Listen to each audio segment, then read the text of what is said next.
Hello friends, स्वागत है आपका अगस्त्य क्लासेस में। मैं शालू रानी। हमने ब्रेन चैप्टर कर लिया था इससे पहले। उसमें 2-3 पॉइंट रह गए थे, ये यहाँ पे लिखे हुए हैं मैंने। इनको उस वाले चैप्टर में ऐड कर लेना। जैसे ब्रेन का वेट कितना होता है। ब्रेन का वेट लगभग 1400 ग्राम होता है। ब्रेन का वेट 1400 ग्राम होता है। न्यूरॉन सेल कराई थी, उसकी पिक्चर बनवा दी थी, पर उसमें एक पॉइंट बताना था कि इसमें कोशिका विभाजन नहीं होता। कोशिका विभाजन नहीं होता। इसमें कोशिका विभाजन नहीं होता क्योंकि इसमें सेंट्रोसोम नहीं होता है। सेंट्रोसोम नहीं होगा तो कोशिका विभाजन भी नहीं होगा। जिन सेल में सेंट्रोसोम होता है उनमें कोशिका विभाजन होता है, और न्यूरॉन सेल में कोशिका विभाजन नहीं होता। उसके बाद भी कई बार देखा गया है कि ब्रेन में ब्रेन ट्यूमर हो जाता है। ब्रेन तो न्यूरॉन सेल का बना हुआ है और इसमें कोशिका विभाजन नहीं होता, और जो ट्यूमर होता है वो कोशिका विभाजन से ही होता है। ज्यादा कोशिका का विभाजन हो जाता है, उससे ट्यूमर होता है। पर न्यूरॉन सेल में कोशिका विभाजन नहीं हो रहा, उसके बाद भी ब्रेन में ब्रेन ट्यूमर हो जाता है। ये मैंने सेल के चैप्टर में भी बताया था आपको कि इसमें न्यूरॉन ग्लियन सेल होती है। इसमें 90% तो न्यूरॉन सेल होती है और लगभग 10% न्यूरॉन ग्लियन सेल होती है। उसमें ही कोशिका विभाजन होता है, उससे ही ब्रेन ट्यूमर हो जाता है। और ब्रेन इतना सेंसिटिव होता है कि वो उसको पूरा कैंसर तक आने की नौबत ही नहीं आती। ब्रेन ट्यूमर में ही व्यक्ति की मृत्यु हो जाती है। तो ब्रेन में ब्रेन ट्यूमर न्यूरॉन ग्लियन सेल के कारण होता है। न्यूरॉन सेल में कोशिका विभाजन नहीं होता क्योंकि इसमें सेंट्रोसोम नहीं होता। और ये हाइपोथैलेमस, ये फोरब्रेन का पार्ट था हाइपोथैलेमस। इसका मैंने सब काम बता दिए थे। इसमें एक पॉइंट बताना था कि इसको मास्टर ऑफ मास्टर ग्लैंड,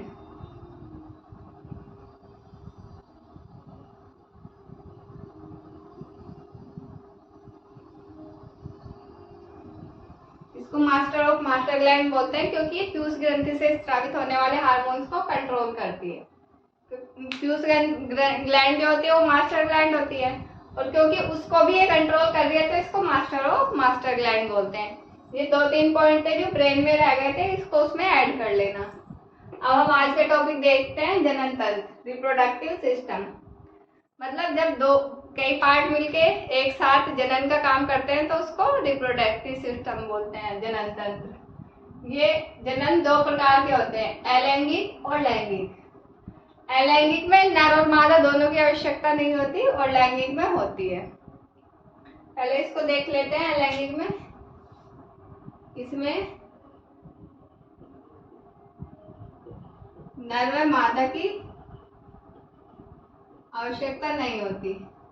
अब ये अलैंगिक जनन अलग अलग टाइप से होता है। इसको 2-3 टाइप से होता है। ये एक विखंडन द्वारा,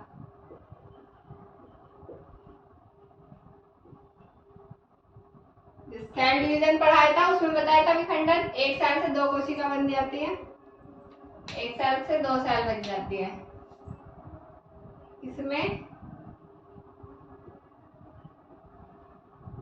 एक सेल से 2 सेल बन जाती है।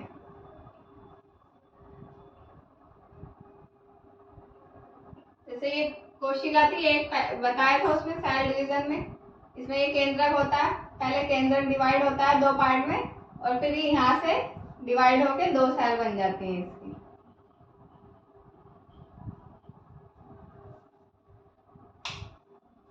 दूसरा था मुकुलन।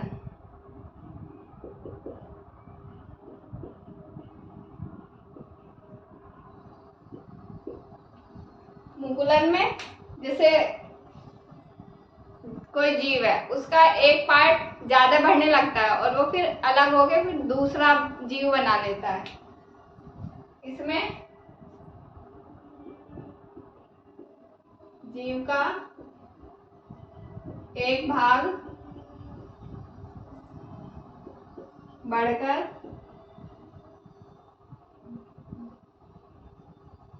अन्य जीव का निर्माण करता है।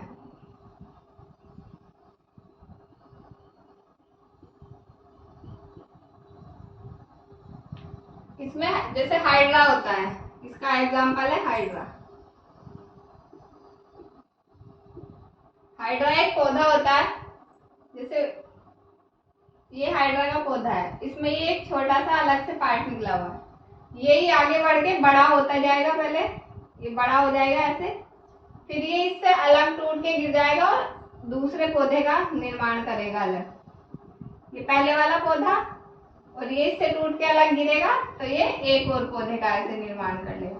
तो यहाँ पे भी एक पौधे से दो पौधे बन जाएंगे। ये मुकुलन विधि कहलाती है कि इसमें से ही एक पार्ट निकल के वो फिर बाद में अलग के पौधे का निर्माण कर लेता है।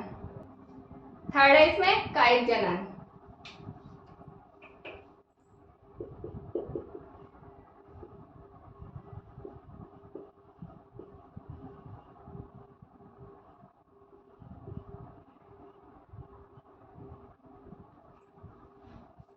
कायिक जनन जैसे एक पूरा पौधा है, जैसे उसकी बॉडी को, ऐसे बॉडी को काया बोलते हैं या कायिक बोल सकते हैं। तो उसका जो एक बॉडी पार्ट होगा उससे ही एक दूसरा पौधा बनने लग जाएगा, एक बॉडी पार्ट पे अलग से नया पौधा बनने लग जाएगा, फिर उसको हटा के अलग लगा देंगे तो वो दूसरा पौधा बन जाएगा। जैसे पत्थर चट्टा इसका एग्जाम्पल है। पत्थर चट्टा, पत्थर चट्टा का एक पौधा होता है, उसकी जो पत्ती होती है, जैसे लीफ होती है, उस पे लीफ पे ही एक अलग से पौधे का निर्माण होने लग जाता है, फिर उसको अलग निकाल के लगा देंगे तो अलग से एक पौधा बन जाएगा। इसको कायिक जनन बोलते हैं।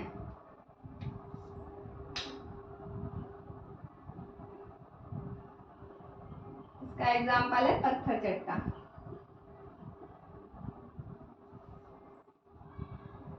ये अलैंगिक जनन के ये टाइप थे। विखंडन द्वारा इसमें एक सेल से दो सेल बन जाती है। मुकुलन द्वारा एक जीव से दो जीव बनेंगे, इसमें एक ही जीव आगे बढ़ता है और फिर वो अलग से टूट के गिर जाता है और नए पौधे का निर्माण हो जाता है। कायिक जनन में एक पार्ट से, कोई भी एक पार्ट होता है उस पर पूरा ही पौधा बनने लग जाता है, उसको निकाल के अलग लगा देते हैं तो पूरा पौधा बन जाता है, ये कायिक जनन कहलाता है। तो ये अलैंगिक जनन के टाइप हो गए। अब हम लैंगिक जनन देखते हैं।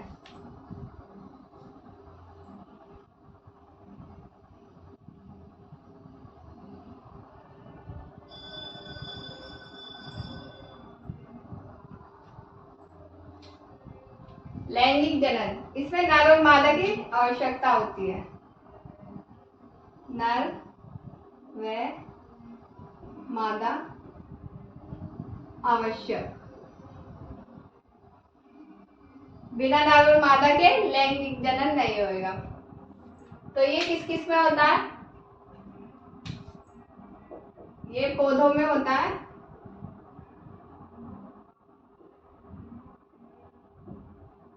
और एनिमल्स में होता है।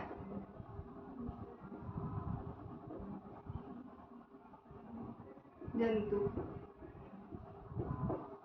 एनिमल में इंसान भी आएंगे और एनिमल जानवर भी आएंगे। तो ये पौधे वाला पार्ट तो बॉटनी में आ जाता है, यहाँ पे एनिमल वाला पार्ट पढ़ेंगे हम। एनिमल, एनिमल में भी हम इंसान का पढ़ेंगे क्योंकि हमें जानवर का नहीं पढ़ना है, यहाँ पे इंसान का पढ़ना है, नर और मादा का।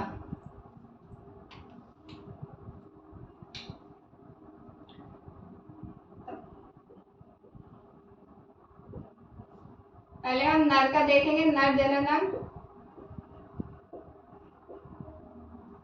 जनन तंत्र।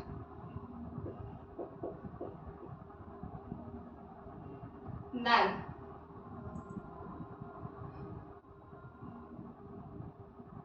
नर में दो टेस्टिस होती है, इनके ऊपर एपिडिडमिस होती है जो इसकी रक्षा करती है, टेस्टिस की।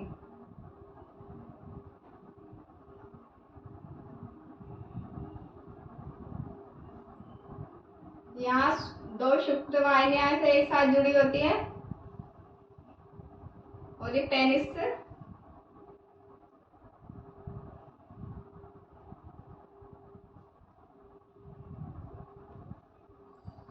टेस्टिस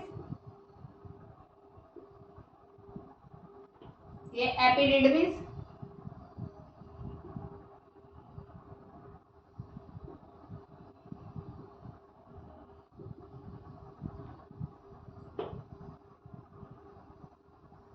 इसको वैस बोलते हैं, और ये पेनिस। यहाँ पे एक प्रोस्टेट ग्लैंड होती है,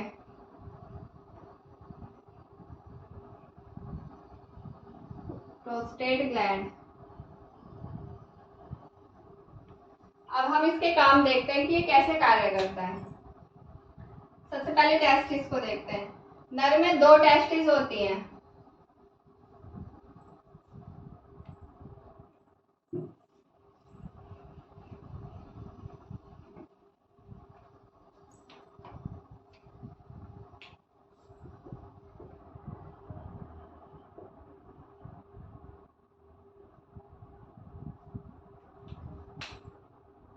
दो टेस्टिस होती हैं, इनमें एक टेस्टोस्टेरोन हार्मोन स्रावित होता है।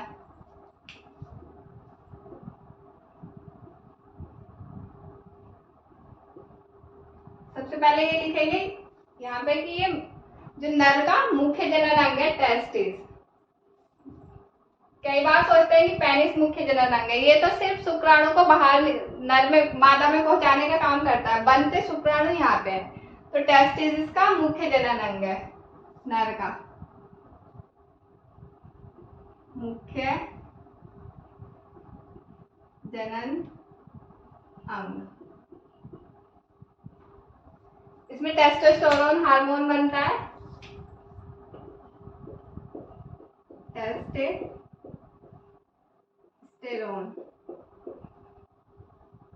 हार्मोन। इसमें एक गंध आती है, ये बहुत ज्यादा गंध फैलाता है। जैसे कुत्तों में देखा होगा, कुत्ते जो टॉयलेट करते हैं उसके टॉयलेट के साथ टेस्टोस्टेरोन हार्मोन भी निकलता है। अब जगह जगह टॉयलेट करके अपना एरिया फिक्स कर देते हैं। अगर उस एरिया में दूसरा कुत्ता आता है तो वो उसको भगा देते हैं, वहां से आने नहीं देते। तो जहाँ पे वो टॉयलेट करते हैं उसकी गंध आती है वहां पे, तो दूसरा कुत्ता उसकी स्मेल को सूंघ के उस एरिया में आता भी नहीं है। अगर आ जाए तो वो जो उस एरिया के कुत्ते हैं वो उसको भगा देते हैं। तो टेस्टोस्टेरोन इसमें एक गंध आती है।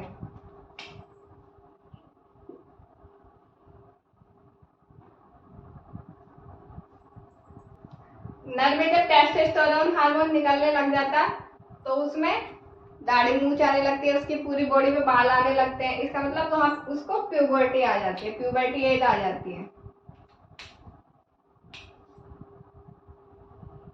दाढ़ी मूंछ आएगी, बाल आने लगेंगे पूरी बॉडी पे।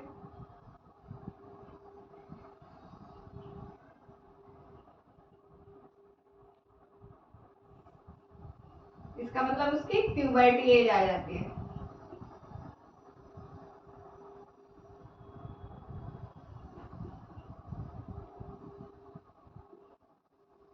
जब ये टेस्टोस्टेरोन हार्मोन नर में स्रावित होने लगता है तो उसकी एज आ जाती है प्यूबर्टी वाली। उसमें दाढ़ी मूंछ आने लगती है, उसकी छाती पे, पैरों पे, हाथ पे, सब जगह बाल आने लगते हैं। नर में ज्यादा बाल होते हैं, सब जगह पूरी बॉडी पे बाल आने लग जाते हैं। जब इसका मतलब उसकी प्यूबर्टी एज आ जाती है इस टाइम पे। जो टेस्टिस होती हैं इनसे इसमें ही शुक्राणु का निर्माण होता है। शुक्राणु, इसको स्पर्म बोलेंगे। शुक्राणु निर्माण, इसमें ही शुक्राणु का निर्माण होता है। इस टेस्टिस के कारण ही लड़के लड़कियों की तरफ आकर्षित होते हैं। नर मादा की तरफ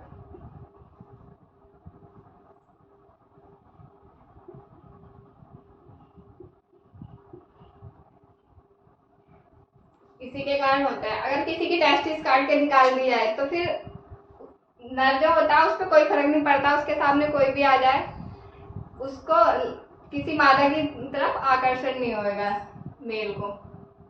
फीमेल से आकर्षित नहीं होएगा अगर उसकी टेस्टिस काट के निकाल दी जाए। मान लो किसी की एक टेस्टिस खराब हो जाती है तो एक टेस्टिस से भी काम चल जाता है, बस उसमें शुक्राणु की मात्रा उतनी बननी चाहिए जितनी आवश्यकता होती है।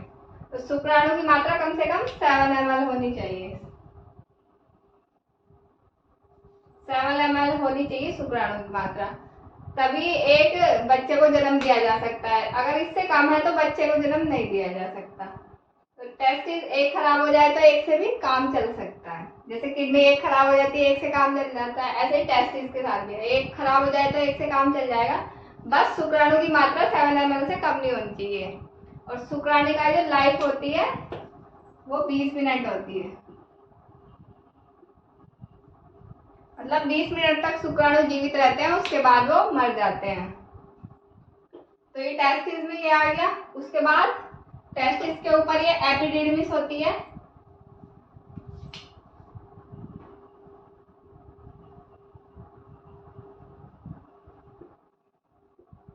एपिडिडमिस, इसका क्या काम है, ये टेस्टिस को सुरक्षा प्रदान करती है।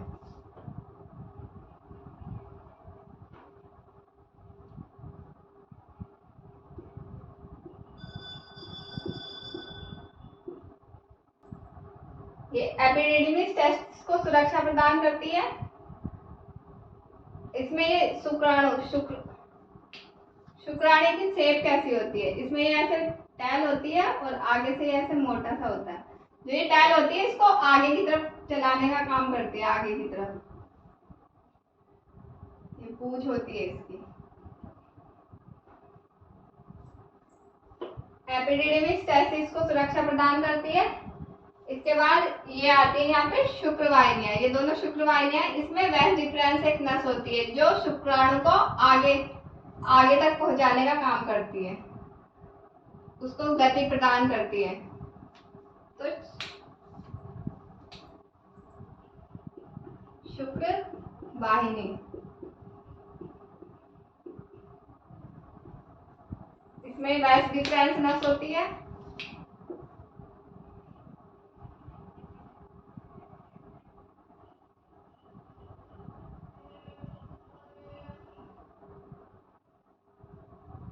वेस डिफरेंस नस होती है जो स्पर्म को गति प्रदान करती है।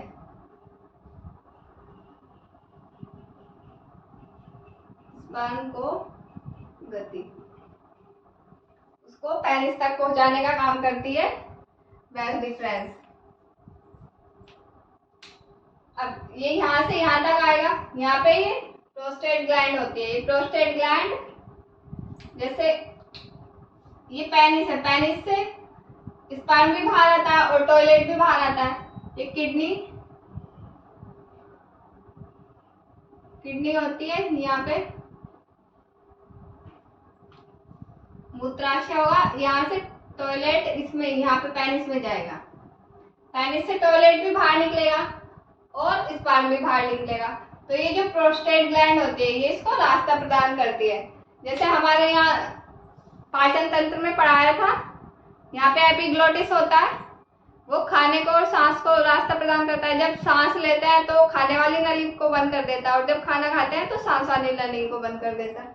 ऐसे ही इसमें होता है, ये प्रोस्टेट ग्लैंड भी उसकी तरह ही काम करती है। तो जैसे जब टॉयलेट करेंगे तो ये इधर का रास्ता बंद कर देगा और जब स्पर्म जाएगा बाहर तो ये टॉयलेट वाला रास्ता बंद कर देगा। तो ये प्रोस्टेट ग्लैंड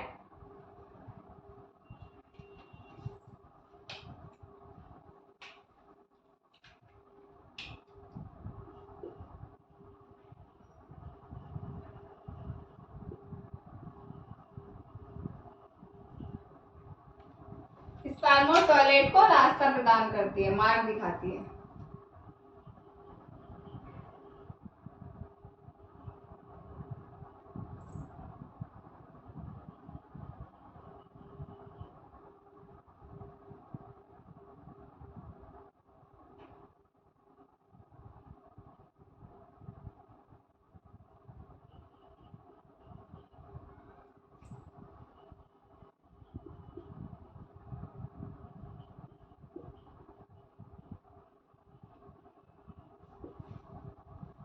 ये स्पर्म और टॉयलेट को रास्ता देती है प्रोस्टेट ग्लैंड।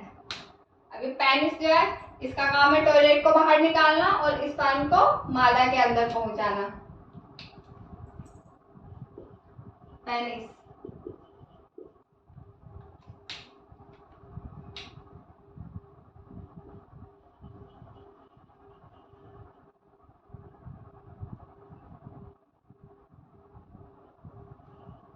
टॉयलेट को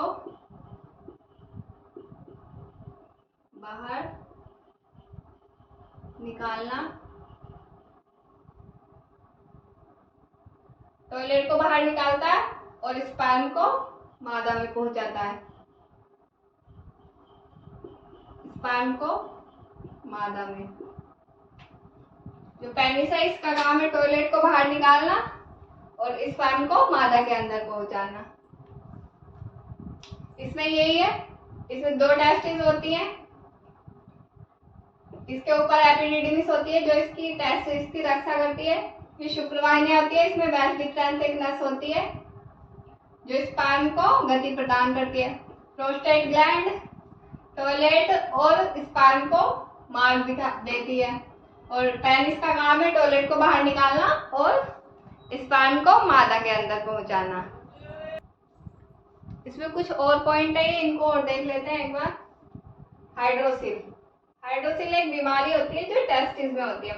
जैसे ये टेस्टिस है, अगर इसमें चोट लग जाती है तो ये फूल के मोटी हो जाती है, इसमें पानी सा कुछ भर जाता है, उसको हाइड्रोसिल बोलते हैं इस बीमारी को। तो इसको ऑपरेशन द्वारा डॉक्टर ठीक कर देते हैं, ऑपरेशन करके टेस्टिस में चोट लगने पर।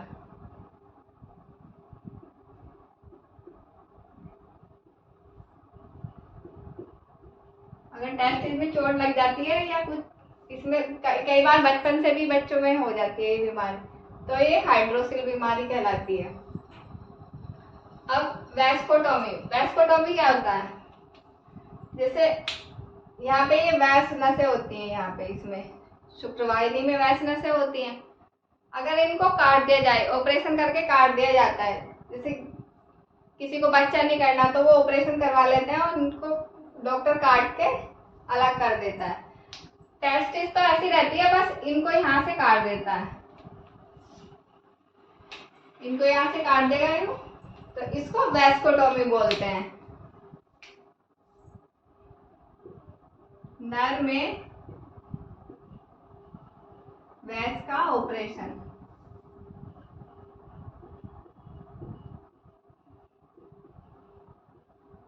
वैस का ऑपरेशन होता है, इसलिए इसको वैस्कोटोमी बोलते हैं। इसके नाम से ही ये वैस्कोटोमी बना है, क्योंकि वैस नसों को काट रहे हैं तो इसको वैस्कोटोमी बोलेंगे। इसको पुरुष नसबंदी, जो पुरुष नसबंदी होती है वो वैस्कोटोमी कहलाती है। पुरुष नसबंदी। और जब महिला में नसबंदी होती है उसको ट्यूबेक्टोमी बोलते हैं। वो जब मादा जननांग पढ़ेंगे तो उसमें बताएंगे वो ट्यूबेक्टोमी कैसे होती है। अब ताप नियंत्रण। ये टेस्टिस होती हैं, इनमें जो शुक्राणु बनते हैं स्पर्म, उनको 30 से ज्यादा टेम्परेचर होगा तो वो मर जाते हैं, इसलिए इनका टेम्परेचर 30 से कम होना चाहिए। पर हमारी बॉडी का टेम्परेचर तो 37 रहता है। इसका मतलब ये अगर हमारी बॉडी में होंगे तो ये काम नहीं करेंगे, अंदर मर जाएंगे। जो ये टेस्टिस होती है, इसी कारण ये बॉडी से बाहर होते हैं, जिससे कि इनका टेम्परेचर कम रहे। तो ताप नियंत्रण। ये टेस्टिस ताप नियंत्रण का काम भी करती हैं। स्पर्म टेम्परेचर 30 या उससे कम, 30 या उससे कम होना चाहिए। बॉडी का होता है 37 डिग्री सेंटीग्रेड और स्पर्म को 30 से कम की आवश्यकता होती है, उससे ज्यादा टेम्परेचर पे ये मर जाते हैं। तो स्पर्म का टेम्परेचर 30 से कम हो इसीलिए ये टेस्टिस बाहर होती हैं, बॉडी से बाहर। टेस्टिस बॉडी से बाहर, इसी कारण टेस्टिस बॉडी से बाहर होती है। अब यहाँ पे ये शुक्रवाहिनी आती, यहाँ से स्पर्म जा रहा था और शुक्राशय में यहाँ इकट्ठा हो रहा था। यहाँ पे एक प्रोस्टेट ग्लैंड होती है, इसके खुलने पे ही स्पर्म आगे जाता है पेनिस में। अगर ये प्रोस्टेट ग्लैंड खराब हो जाती है तो स्पर्म यहाँ पे रुकता नहीं है, वो अपने आप ही डिस्चार्ज होता रहता है। तो प्रोस्टेट ग्लैंड खराब होने पर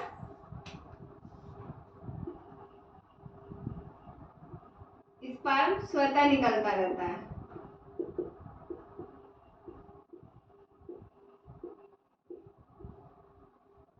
इसको नाइट डिस्चार्ज बोलते हैं, नाइट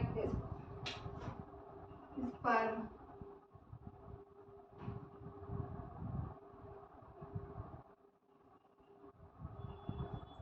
जैसे रात में सोते टाइम स्पर्म बनते हैं और वो अपने आप निकलते रहते हैं, इसको नाइट डिस्चार्ज बोलते हैं प्रोस्टेट ग्लैंड के खराब होने से। कई जो पुरुष होते हैं हाथ से सेक्स करते हैं, हस्तमैथुन करते हैं, तो मस्टरबेशन करते हैं, तो ये उससे ज्यादा करने से ये प्रोस्टेट ग्लैंड खराब हो जाती है।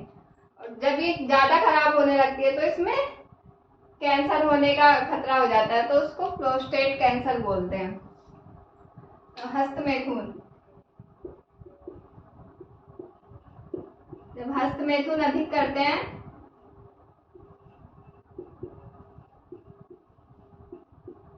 तो प्रोस्टेट कैंसर होने का खतरा होता है।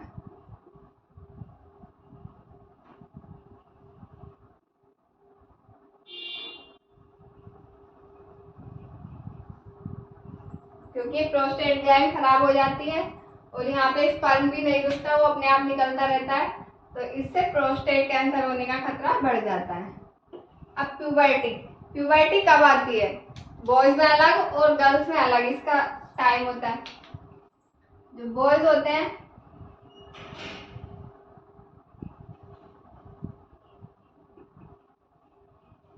गर्ल्स, बॉयज में लगभग 12 साल की एज में जब टेस्टोस्टेरोन हार्मोन स्रावित होने लगता है तो प्यूबर्टी आती है। उसमें लड़कों में दाढ़ी मूंछ आने लग जाती है, आवाज भारी होने लगती है। टेस्टोस्टेरोन स्रावित।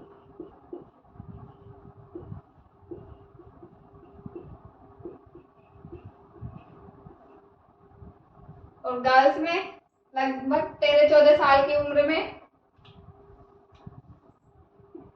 प्यूबर्टी आने लग जाती है। 13-14 साल की उम्र में जब उनके पीरियड आने शुरू हो जाते हैं तो गर्ल्स में तब आती है।